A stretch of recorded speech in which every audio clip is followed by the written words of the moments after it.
నమస్తే, welcome to it's you TV. నేను మీ సాయి. అసలు ఈరోజు నేను ఈ ఘటన గురించి మాట్లాడతానని కల్లో కూడా అనుకోలేదు.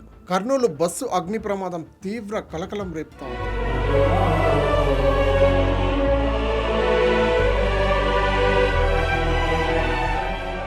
ఈ బస్సు హైదరాబాద్లోని పటాన్ చెరువులో ఉన్న ట్రావెల్స్ కార్యాలయం నుంచి గురువారం రాత్రి 9 గంటలకు బెంగళూరుకు వేమూరి ట్రావెల్స్ బస్సు బయలుదేరింది. ఆ బస్సు నెంబర్ కూడా DD01N9490. ఈ బస్సు శుక్రవారం తెల్లవారుజామున 3 గంటల సమయంలో కల్లూరు మండలం చిన్న టేకూరు వద్దకు రాగానే బస్సుల్లో మంటలు చెలరేగింది. అయితే ఈ మంటలు ఎందుకు చెలరేగింది? సడన్గా వెళ్ళే బస్సు ఎందుకు మంటల్లో చిక్కుకుంది? హైవే మీద వెళ్తున్న బైకుని వెనకాల కావేరీ ట్రావెల్స్ బస్సు ఢీకొనడంతో అక్కడ ఆ బైక్ అనేది బస్సు కిందకి వెళ్ళిపోయింది. బస్సు కిందకి వెళ్ళడంతో అక్కడ పెట్రోల్ లీక్ అయ్యి ఒక్కసారిగా బ్లాస్ట్ జరిగింది. ఆ బ్లాస్ట్ జరిగితే కింద ఏదైతే ఆ స్ట్రక్చర్ ఉంటుందో బస్సుకి ఒక్కసారిగా లోపలికి మంటలు చెలరేగింది. అసలే ఏసీ బస్సు, లోపల మొత్తం ఒకటే ఉంటుంది, చుట్టూ కవరేజ్. అసలు బయట గాలి లోపలికి రాదు, లోపల గాలి బయటికి రాదు. అలాంటి సిచ్యువేషన్ ఆ బస్సు. ఒక్కసారిగా ఏసీ ఉండడంతో ఒక్కసారిగా అగ్గి మొత్తం వ్యాపించేసింది. అక్కడ పొగల మొత్తం కమ్ముకొని లోపల చిక్కుకుపోయినారు అక్కడ ప్యాసింజర్స్ అందరూ. అక్కడ బయట రాని పరిస్థితి వాళ్ళది. అసలు వాళ్ళు కల్లో కూడా అనుకోండ్రు నిద్రలోనే చనిపోతాం మేము అనేసి. మాంసపు ముద్దల్లాగా పడున్నారు. 2 నుంచి పొద్దున 4 దాకా మంచి నిద్ర టైం అది. ఎవరన్నా ఊహిస్తారా? ఈ ప్రమాదంలో ఇప్పటికే 22 మృతదేహాలను కూడా వెనక్కి తీశారు. మరో కొంతమంది వివరాలు కూడా ఇంకా తెలియాల్సి ఉంది. అందులో నెల్లూరుకి సంబంధించి కుటుంబం అయితే మొత్తం దాహుతైపోయింది అగ్నికి. వాళ్ళ కుటుంబం చనిపోయినారు. ఒకరు కాదు, ఇద్దరు కాదు, 4. మామూలుగా ఎవరైనా ప్యాసింజర్స్ కానీ దూరాలు ఎక్కడికన్నా వెళ్ళే పరిస్థితి వస్తే మామూలుగా ఎవరు లగ్జరీ బస్ని ప్రిఫర్ చేసుకుంటారు. ఎందుకు అంటే ఏసీ ఉంటుంది, పడుకుంటే కంఫర్టబుల్ ఉంటుంది, నిద్రపోతాము కంఫర్టబుల్గా అనే ఉద్దేశంతోనే ఏసీ బస్ కానీ స్లీపర్ కానీ బుక్ చేసుకుంటాము. నార్మల్ బస్సులు ఆల్మోస్ట్ చాలా తక్కువ. అది కూడా నైట్ జర్నీని ఎక్కువ ప్రిఫర్ చేస్తారు చాలామంది.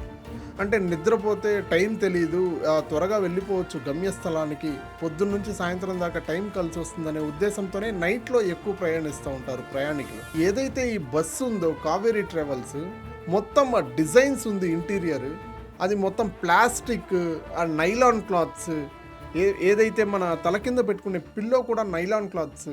ఆ ఏసీకి ఆ నైలాన్ క్లాత్స్కి ఒక్కసారి అగ్గి తగిలితే ఒక్కసారిగా వ్యాపిస్తుంది అట్లే. అది కాటన్ అంటారా? అది కాదు, నైలాన్ క్లాత్స్. ఒక అగ్గిపుల్ల గీస్తేనే మొత్తం ఒక్కసారిగా కాలిపోతుంది ఆ క్లాత్. అలాంటి క్లాత్స్ ఉంటాయి లోపల.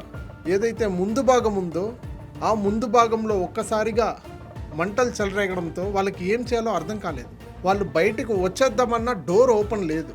డ్రైవరు, క్లీనర్ ఇద్దరు జంప్. ఎక్కడికి వెళ్ళారో తెలియదు. ఇంకా గాలిస్తూ ఉన్నారు పోలీసులు అయితే వాళ్ళు ఎలా రావాలి బయటికి? ఎగ్జిట్ డోర్స్ అంటారా? వెనక్కి ఉంటుంది.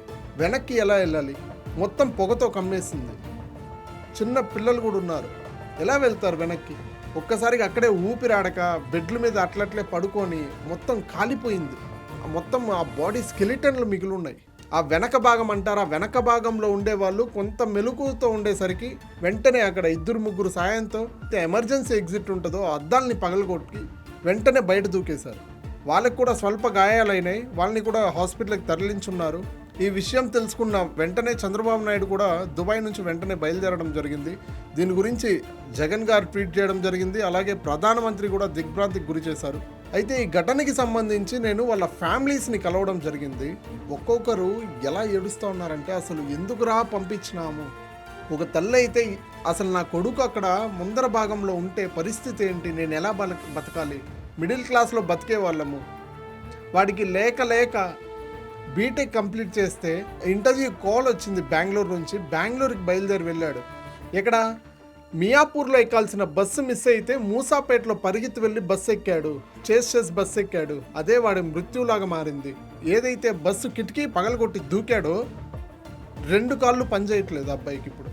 ఇలాంటి పరిస్థితులు అసలు నేను ఆ విజువల్ చూస్తూ ఉంటే జీర్ణించుకోలేని పరిస్థితి ఉంది. వాళ్ళ తల్లి చెప్తా ఉంది, వాళ్ళ నాన్న, వాళ్ళ చెల్లి, వాళ్ళ అక్కకి రీసెంట్గానే డెలివరీ అయింది. వాళ్ళది పొట్టకూటి కోసం కష్టపడే కుటుంబం, అది చిన్న కుటుంబం. సో వాళ్ళు మేము జీవనాధారణం ఎలా, నా కొడుక్కి ఉద్యోగం వచ్చిందని సంతోషంగా పంపించాను. వాడు పుట్టినరోజు 22వ తేదీన. సో వాడు పుట్టినరోజు చేసుకొని వాడికి ఇష్టమైన వంటలు చేసి పెట్టి పంపించాము. చివరికి పొద్దున 6 గంటలకి ఫోన్ చేసి అమ్మ నేను హాస్పిటల్లో ఉన్నాను అంటే మేము ఇంకా ఏం మాట్లాడాలి, మా బాధ ఎవరికి చెప్పుకోవాలి. ఆ ప్రైవేట్ బస్సులు అయితే అతి దారుణంగా బిహేవ్ చేస్తున్నారు. బయట కూర్చొని డోర్లు వేస్తే బయట ఎవరికి విజువల్ కనపడదు, మందు కొడతారు. 60లో వెళ్ళాల్సిన బస్సు 120, 200 స్పీడ్లో తొక్కుతారు బస్సులు అయితే హైవేల్లో. ఇవన్నీ ఎవరికి కనపడవా? ఇవన్నీ ఎవరు చూడరా? అధికారులు చూడరా? ఒకే బస్సు నెంబర్ మీద 4 బస్సుల నుంచి 3 బస్సులు అట్లా తిరుగుతూ ఉన్నాయి. అధికారులు ఏం చేస్తున్నారని కూడా వాళ్ళ తల్లిదండ్రులు ప్రశ్నిస్తున్నారు. వాళ్ళకేం సమాధానం చెప్తారు?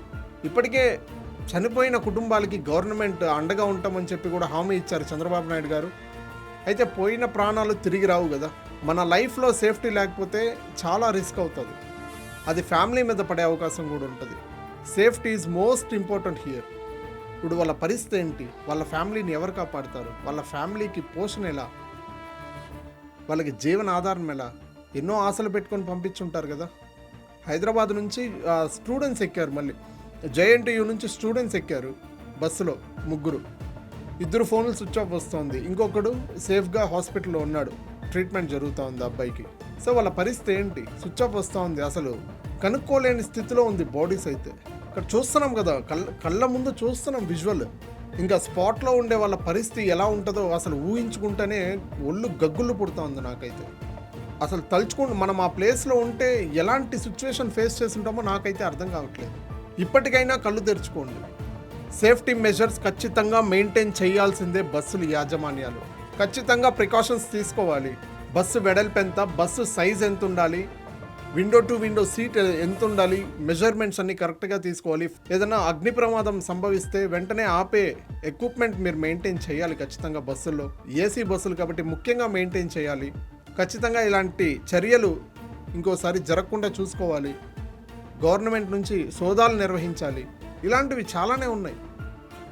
గ్రౌండ్ క్లియరెన్స్ ఎంత, టైర్ టు టైర్ క్లియరెన్స్ ఎంత, అసలు క్లియరెన్స్ కరెక్ట్గా ఉందా, అసలు బస్సులకి సరైన పర్మిషన్ ఉందా, ఎందుకు ఈ ఘటనలు చోటు చేసుకుంటున్నాయి వరుసగానే. రీసెంట్గా తిరుపతికి వెళ్ళే బస్సు ఇలానే జరిగింది, బెంగళూరుకి వెళ్ళే బస్సు జరిగింది. ప్రికాషన్స్ అనేది మస్ట్ అండ్ షుడ్గా తీసుకోవాల్సిన పరిస్థితి అయితే ఉంటుంది కదా. ఎవరైతే ఈ లాంగ్ జర్నీస్ చేస్తున్నారో బస్సుల్లో వాళ్ళకి ట్రైనింగ్ ఉండాలి ఖచ్చితంగా. క్లీనర్కి ట్రైనింగ్ ఉండాలి, వే ఆఫ్ బిహేవియరింగ్ ఉండాలి, కస్టమర్స్తో ప్యాసింజర్స్తో ఎలా బిహేవ్ చేయాలో నేర్పియాలి. ఇట్లాంటివన్నీ చాలా ఉన్నాయి.